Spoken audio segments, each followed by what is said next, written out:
Eu nunca vi um fenômeno natural é, mudar tanto o rumo de uma partida como foi ontem, no derby entre Palmeiras e Corinthians. Inclusive é o primeiro derby aqui desse canal.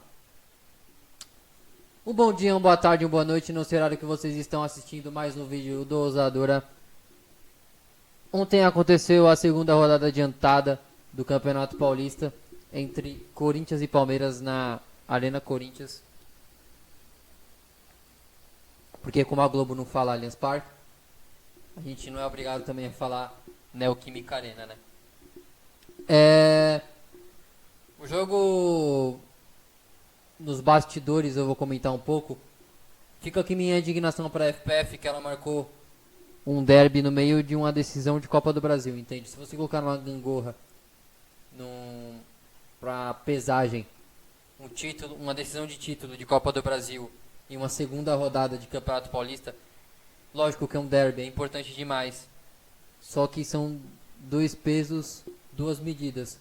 Acredito que no exercício de empatia, se fosse a equipe do Corinthians, onde entrega mais bastidor, onde tem mais torcedor, acredito que essas decisões seriam revistas pela própria Federação Paulista de Futebol.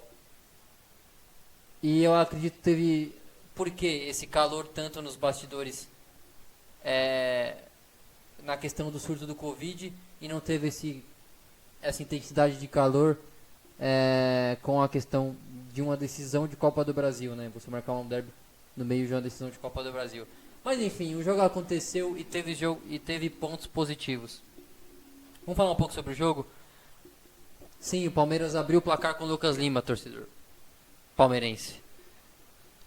E corintiano também, acho que corintiano, qualquer amante de futebol deve estar surpreso com o Lucas Lima ter aberto esse placar.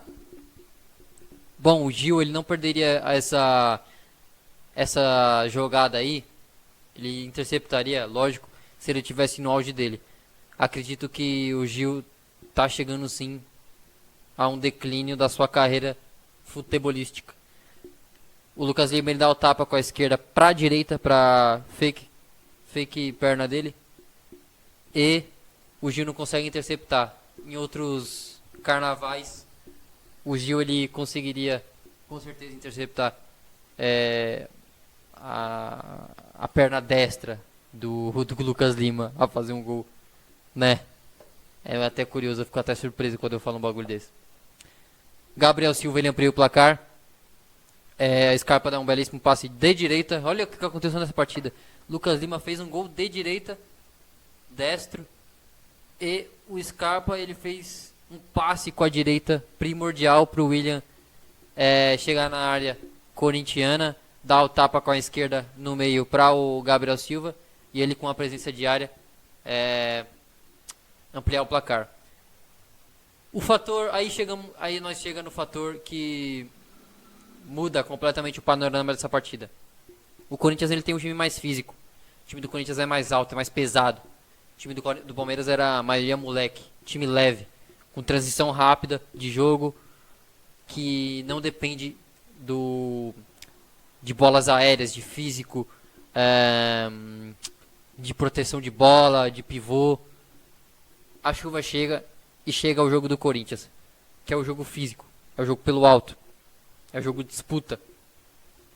E sai o gol do Corinthians, uma bola que o Jamerson ele manda pro jogo, o jogo de disputa, cava uma falta. Nessa falta a bola vem aérea, Matheus Vital, a bola morre na poça.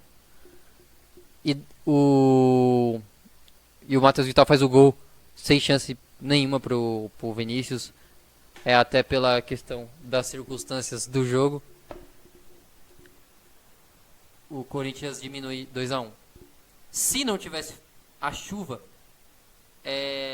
o jogo estaria muito mais propenso ao Palmeiras, que estava com transições rápidas, é um time mais leve, o gramado da arena é rápido. Então eu acredito que o Palmeiras ia conseguir um resultado bom contra o Corinthians.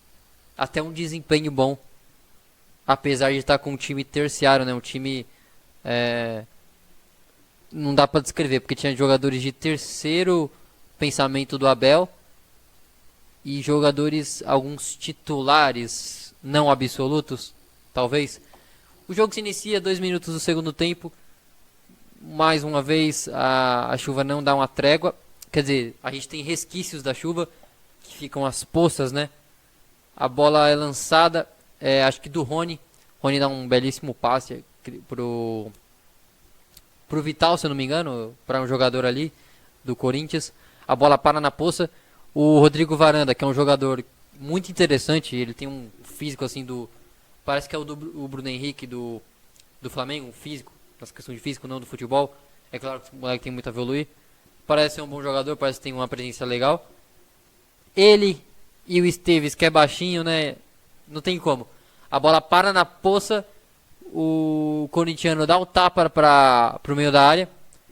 O Varanda, ele disputa com o Esteves, não tem como, não há disputa, né? O Varanda, ele se impõe contra o Esteves, só se impor ali, precisando de muito esforço. Ele pega, divide ali, dá o tapa por cima. O Corinthians empata o jogo 2-2. Destaque pro Varanda, acredito que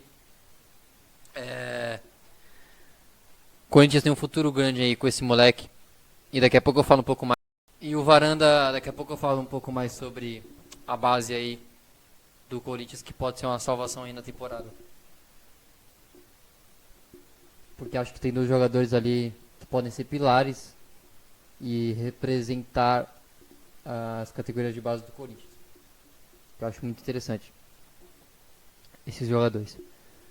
É o que eu falei. A gente não teve um jogo técnico. Como o Corinthians ele tem uma deficiência técnica no seu time, o jogo da chuva favoreceu o Corinthians. Porque o Palmeiras ele perdeu a capacidade técnica, a capacidade que o técnico teve, né, de armar as estratégias, de armar o time para uma transição rápida. Isso fica impossibilitado por causa da chuva. E a chuva mudou o panorama desse jogo, porque favoreceu o jogo físico do Corinthians, que tem jogadores mais altos, jogadores que disputam mais, né? E o jogo foi isso, foi 2-2. No segundo tempo o Corinthians teve volume melhor. É lógico, com o cansaço dos jogadores do Palmeiras e as tiradas de pé, por causa que tem uma decisão de Copa do Brasil, o jogador naturalmente ele tira o pé no segundo tempo para se preservar, porque ele quer jogar a decisão. O caso de Danilo, o caso de Scarpa, que ficou muitas vezes no chão. E no decorrer do segundo tempo entrou os jogadores do Sub-20 do Palmeiras. Aí é que tá a projeção futura para o Palmeiras. Vamos começar. Um jogador muito interessante que deu pra ver que ele tem uma noção de futebol. Quando o cara tem uma noção, você conhece só pelo domínio, só pelo passe. Fabinho entrou muito bem no Palmeiras. Jogador que entrou se impondo. Eu gosto de jogador da base que ele entra se impondo. Fabinho entrou muito bem. Gustavo Garcia pela lateral direita também. Uma lateral que a gente sofre. A gente pode trazer um nome de peso e deixar o Gustavo Garcia futuramente no banco. Então vai entrando os moleques, vai entrando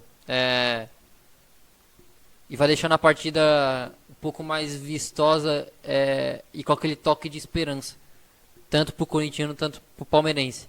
A partir que entrou também os jogadores da base do Corinthians, Xavier. Cara, esse jogador ele é muito bom. Eu vejo um futuro muito brilhante para esse cara aí. Ele é aquele volante destruidor. Então, se ele melhorar um pouco a capacidade de passe dele e de lançamentos, ele pode ser um pilar aí do Corinthians junto com esse Rodrigo Varanda. É só o Mancini saber trabalhar e, meritocracia. Se esse Xavier ele é melhor dos que... O Xavier é muito melhor do que todos os volantes do Corinthians, cara. Se o Corinthians não tá assistindo. Então, se a meritocracia existir no Corinthians, eu acredito que é ela tem em partes, porque os jogadores mais caros estão no banco. Luan, Otero, o Casares, né? Eu acredito que é banco, que acho que o surto do Covid é muito difícil a gente falar quem é banco. Mas os jogadores mais caros do Corinthians estão no banco. Entende? Isso é reflexo de uma diretoria desastrosa do Corinthians, de jogadores também que tem sua parcela de culpa e que não demonstram estar insatisfeitos com o banco, entende?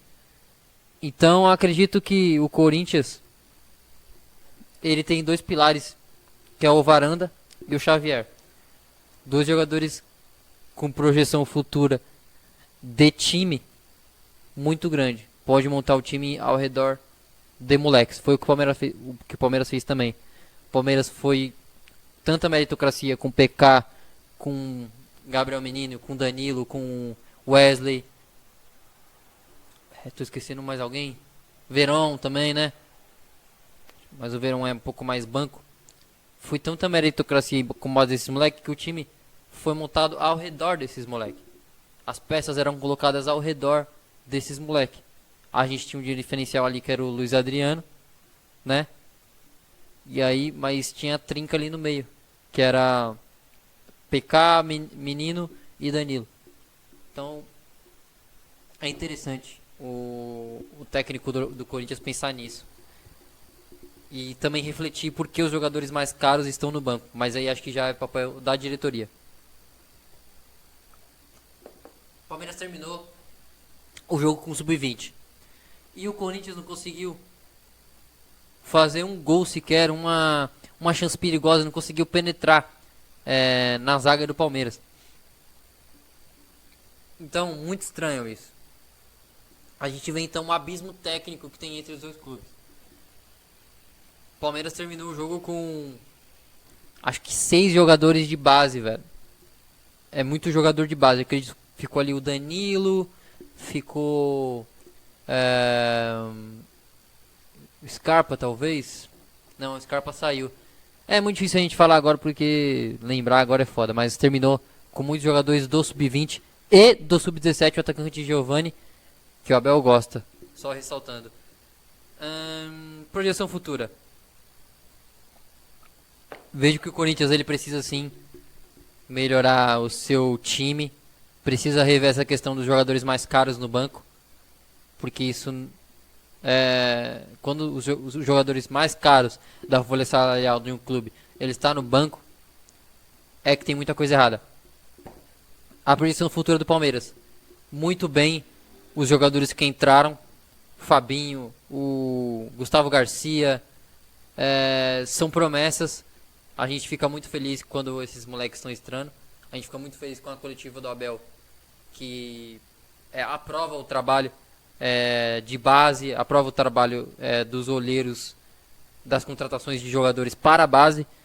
Isso é muito interessante porque, cara, o maior tesouro de um clube, a maior renda, a fonte de renda de um clube é os jogadores da base que sobem para o profissional e que dão milhões depois para o clube. Então o Corinthians, é uma dica que eu dou, olhem para esse Xavier, olhem para esse Rodrigo Varanda com mais primor, com mais meritocracia, que aí praticamente a meritocracia acredito que ela não existe porque os jogadores oscilam muito. Você vê o ataque do Corinthians com o Davó, com o Mosquito, com Léo Natel, com o Jonathan Cafu, aí vai mudando, aí vai colocando o Jô, e a cada jogo um cara, tá ligado? Então quem sabe a base não oferece mais possibilidades para a equipe do Corinthians, tipo esse Rony. O Rony deu um passe sensacional para o segundo gol do Corinthians, entende? Então é isso. Projeção futura é só a gente ver. O Palmeiras tem uma decisão de título de Copa do Brasil numa temporada 2020-21 que não acabou, pelo sucesso do Palmeiras numa temporada.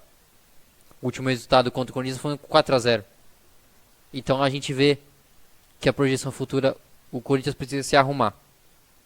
O Palmeiras ele tá no caminho certo, mas também precisa se arrumar. precisa fazer contratações pontuais.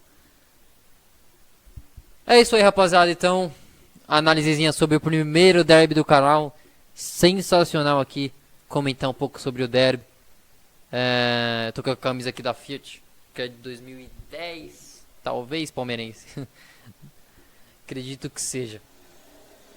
É isso aí, então. A gente se vê numa próxima, acredito que domingo, ou não, numa segunda, né? Depois do veredito da Copa do Brasil. É isso aí, rapaziada. Até uma próxima.